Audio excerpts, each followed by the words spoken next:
So here we find ourselves back one more time in the Champion Index.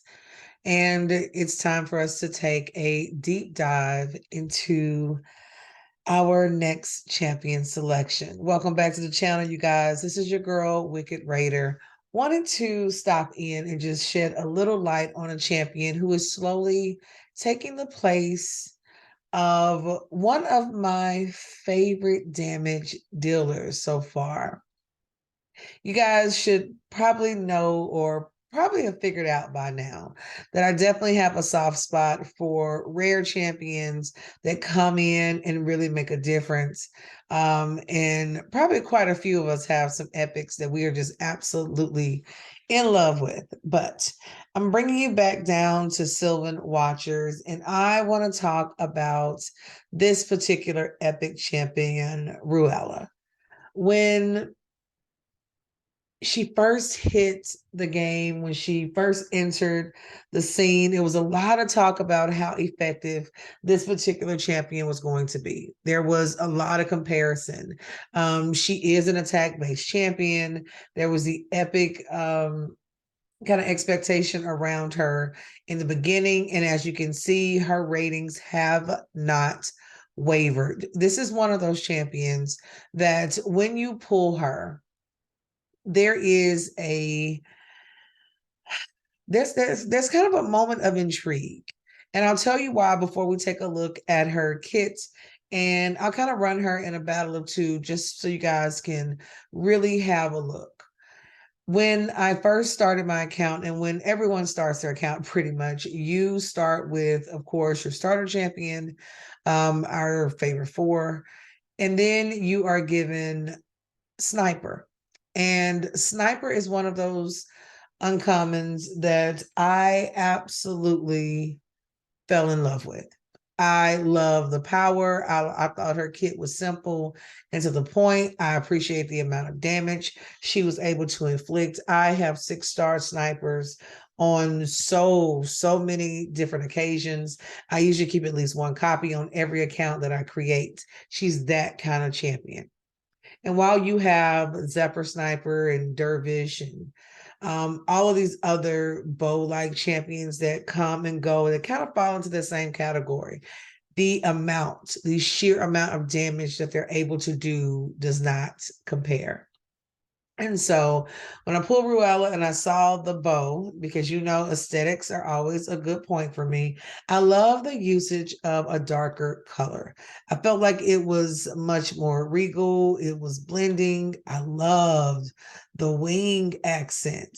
That was kind of nice, a little mysterious there. The background is all giving me Elreal feels and all of those things.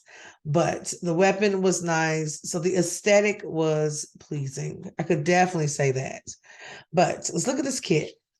When you come to harassment, and I want you guys to pay attention to the number of books, because there is a slight push for there to be an increase in the number of books that are absolutely needed. So, attacks one enemy 3 times. Each critical hit has an 80% chance of stealing 5% of the target's turn meter. And this is a first skill, so harassment volley.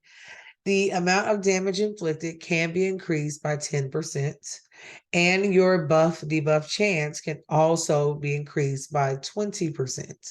So each critical hit has an 80% chance of stealing 5% of the target's turn meter. So that will go up to a 100% chance of always stealing that 5%. Something to think of, okay? No respite, attacks one enemy 3 times. I really wanted this to be an attack all enemies kind of moment. And I can remember when I first read her kits, it was but each hit has a 50% chance of placing 60% decreased defense debuff, a 25% weakened debuff, and a 30% decreased speed debuff for 2 turns. The mouth that had just dropped on the first moment just retracted on this one, because The attack one enemy 3 times. Okay, if you're doing enough damage, that should take them out anyway. But each hit still has the potential. Each hit. So attacks that one enemy 3 times on a 4-turn cooldown.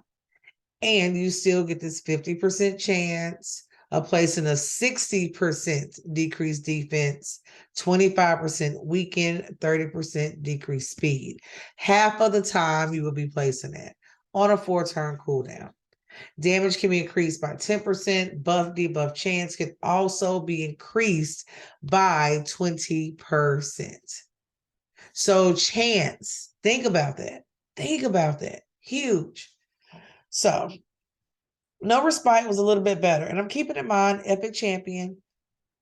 Could have been a little bit more. Could have been an AoE attack.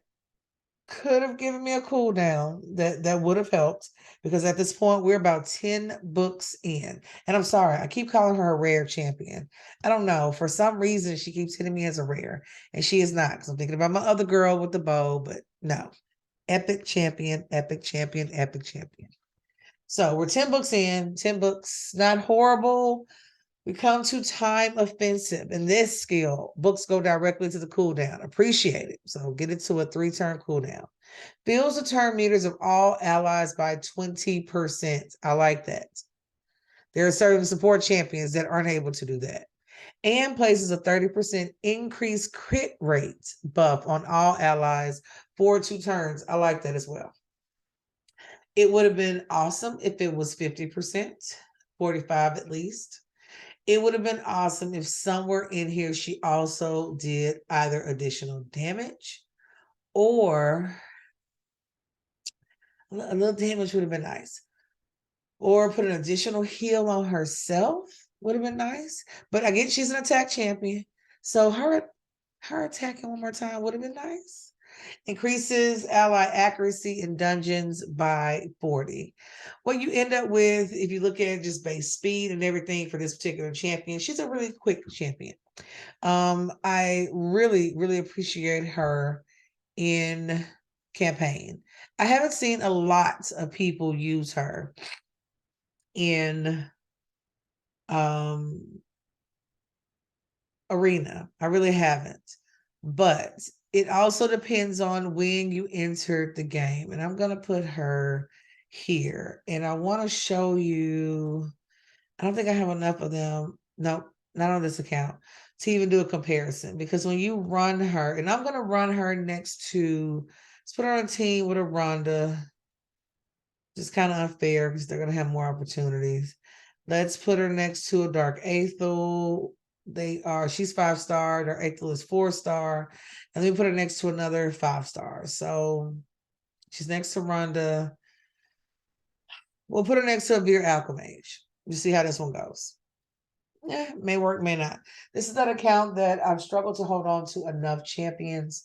I haven't been pulling a lot of champions, and what I've been doing is really investing in the ones I have. And now I need to kind of make some choices and figure out who I want to upgrade next. So her speed is going to be nice. I believe she's going to go first each and every time. That, guys, that second skill, that attacks one enemy 3 times is not bad. It reminds you of Sniper's second attack quite a bit as far as the amount of damage. That's where you're going to be getting it in with her. It comes pretty quickly. And it is usually on time. A girl puts in her little work.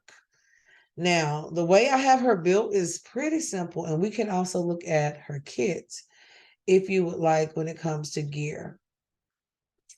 But I try to keep my gear really, really simple. The kits that I do earn in those levels of nightmare that I'm running, in those levels of hard, I will try to maximize those. Let's look at damage on this one. Rhonda is at 102. She's going to run front and center on this team. 49,029. So she's right with a Veer Alchemage. Now, what I'm going to do here, let's edit this team. Let's take Rhonda out. Let's move her up. And let's see how we do just with these 3. It's going to be a little bit different. So everyone else is going to be a little bit quicker than her. And they're usually going to go for the teammate that should be the weakest link. That's kind of how that one goes. They're going to switch to Aethel. And you can tell the difference when you remove players and kind of take out your player that is really keeping up the bulk of that work. And what I will normally do to see, honestly, if I want to keep a champion, I will run just two of them and start at a particular setting campaign and just let them run level after level and compare the amount of damage they're doing. You can do it in dungeons as well. You end up making progress, and you can run food on both sides because they're going to die off pretty quickly.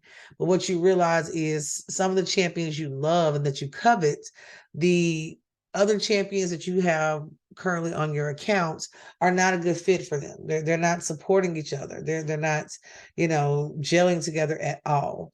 And so you're not getting that added damage that you would normally have access to. And the thing about this particular boss, with him reabsorbing energy, it becomes really important that your champion is able to half what he is acquiring or slow down the rate at which he's able to throw that skill. So they've got to protect themselves or keep him occupied with other things. And as you can see, she really comes in handy with that second skill that will attack one enemy 3 times. Doesn't sound great on paper, but when you see it out, you get it. Her and Avir Alchemage are going to be running neck and neck, and he is fully ascended 5-star. She is 3-star ascended, 5-star as well. The amount of defense, he's going to give a little bit more defense, of course, and support.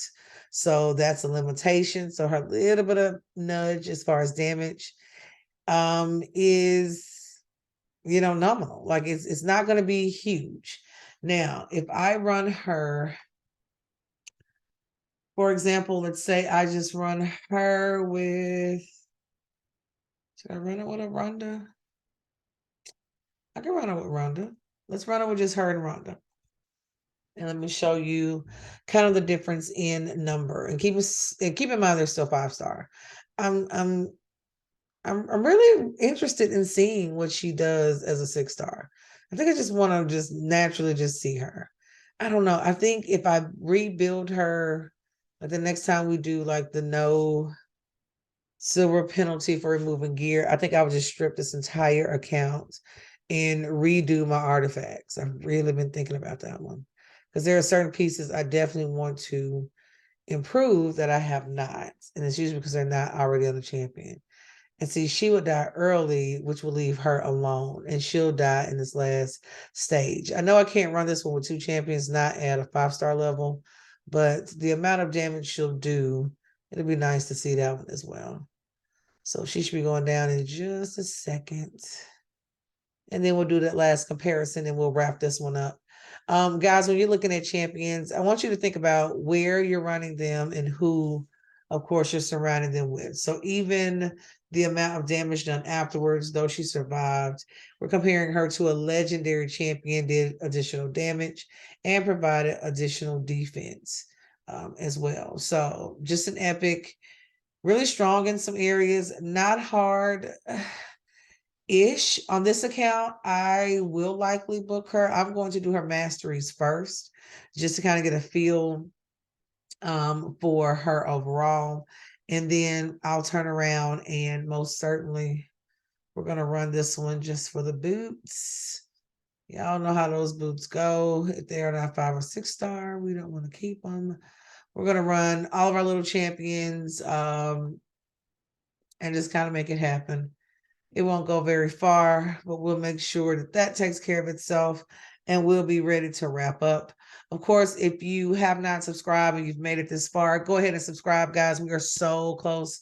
We are at 97 subscribers. So trying to hit that magical first milestone of 100 subscribers. It's taken a couple of months to get here, but I am so excited and so thankful for all of you guys that continue to listen, to comment, to add in and make requests. I appreciate all of you so much.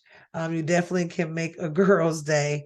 So if you haven't subscribed, go ahead and subscribe for me. If you are looking for a clan, 22WK, we definitely have slots available. The next Clan Be Clan is coming up, I believe, on the 14th. It has been a while. It's been actually since Valentine's Day, since we've had CBC. So a full month, and it's been kind of nice. A lot of places to use your resources. And so honestly, at this point, I don't have very much to still push out, but we'll do the best that we absolutely can. If you think of anything else that we need to add or take away, definitely let me know. And as always, guys, happy gaming.